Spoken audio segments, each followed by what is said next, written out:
Le film commence par un reportage mondial sur une violation présumée de la sécurité dans un hôtel de renommée mondiale, appelé Resort.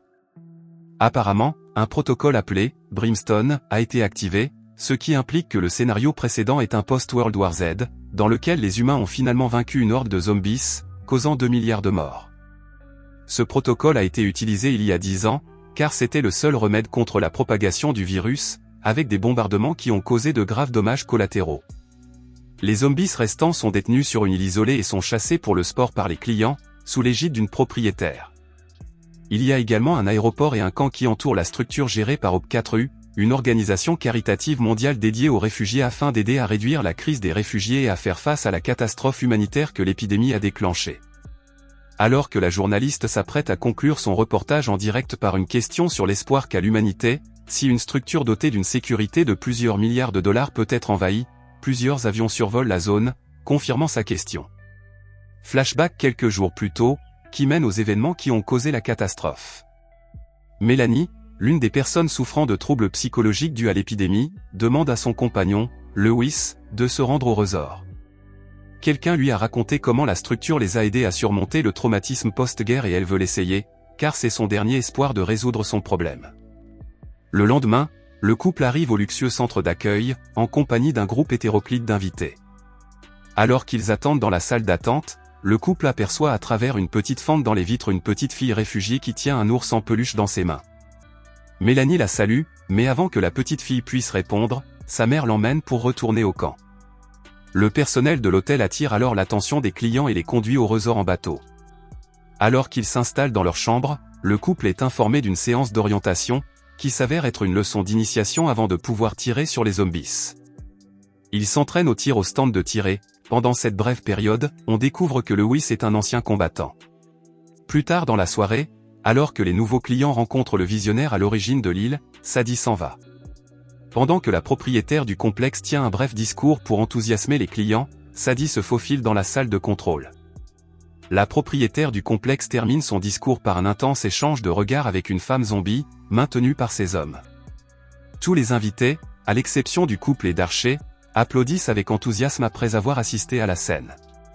Pendant ce temps, Sadie pirate un ordinateur central et télécharge quelques fichiers avant de partir. À son insu, Archer la voit accidentellement sortir de la salle de contrôle, qui est manifestement réservée au personnel. Le lendemain, les ingénieurs constatent des dysfonctionnements dans le système, mais refusent d'en informer la propriétaire, craignant de perdre leur emploi. Ils gardent les problèmes pour eux, tout en essayant de les résoudre.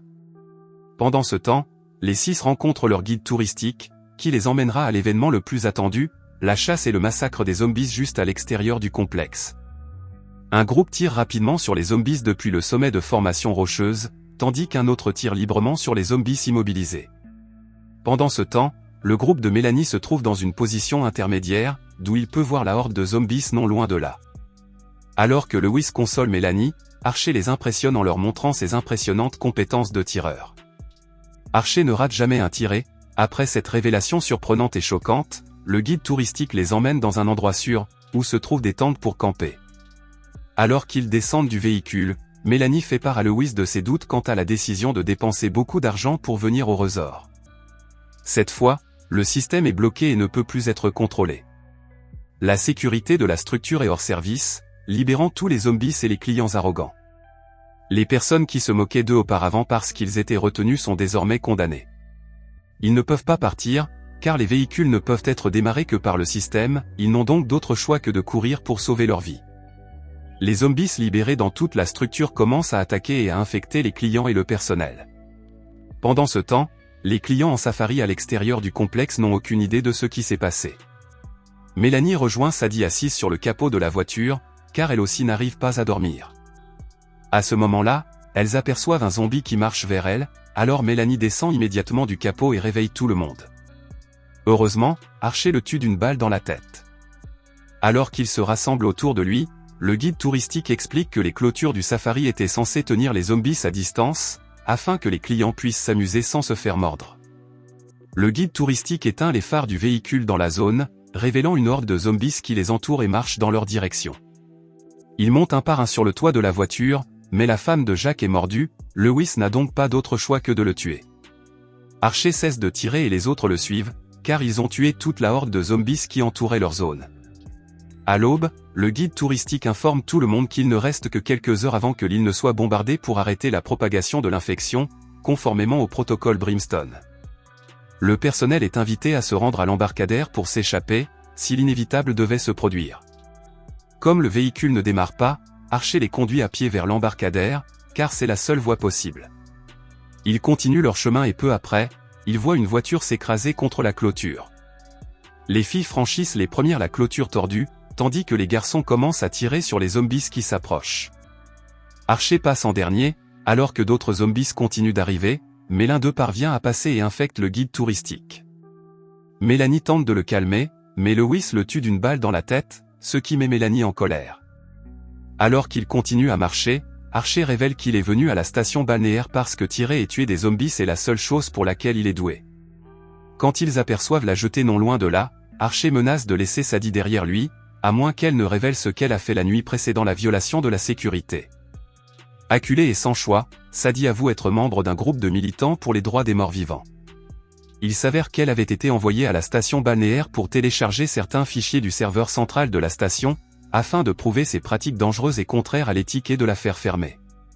Tous les documents sont contenus et cryptés dans une clé USB. Lorsque Jack l'apprend, il dit que Sadie a été trompée. Le groupe d'activistes l'a en fait utilisé pour télécharger un virus dans le système et détruire le complexe. Le groupe se rend à l'endroit abandonné où les zombies étaient autrefois enfermés, car ils doivent le traverser pour atteindre le quai. Alors qu'ils tentent d'échapper à l'attaque de la horde de zombies, le groupe se retrouve piégé dans les tunnels et se divise en deux. Archer et les deux filles prennent une direction, tandis que Jack et Sadie en prennent une autre. Archer indique du doigt le point de rendez-vous, mais lorsque Jack et Sadie y arrivent, Sadie est mordue. Elle s'enfuit avec Jack, mais elle sait que ce n'est qu'une question de temps avant qu'elle ne se transforme. Elle donne donc la clé USB à Jack et se sacrifie pour lui donner le temps de s'échapper. Jack rejoint les autres et ils enferment immédiatement la horde de zombies derrière les clôtures. Ils pénètrent ensuite dans le complexe, où ils traversent un couloir sombre pour atteindre la zone de sécurité, car le système est hors service. Au fur et à mesure qu'ils s'enfoncent, ils entendent la horde de zombies se rapprocher, ils n'ont donc d'autre choix que de s'enfuir par ce qui semble être un couloir avec un four. Ils ferment immédiatement la porte, mais un zombie tombe alors du toit ouvert et infecte Jack. Pour ne pas courir le risque d'être infecté, Archer les tue tous les deux. Tout le monde reste silencieux tandis qu'ils entrent par l'autre porte, qui révèle le camp de réfugiés.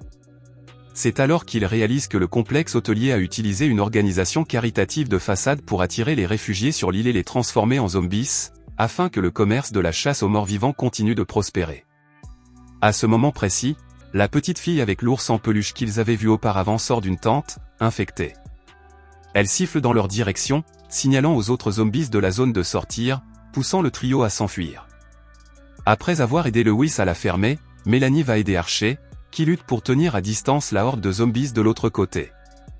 Mélanie demande à plusieurs reprises l'aide de Lewis, mais le vétéran de guerre prend les chaînes suspendues au toit ouvert et les abandonne.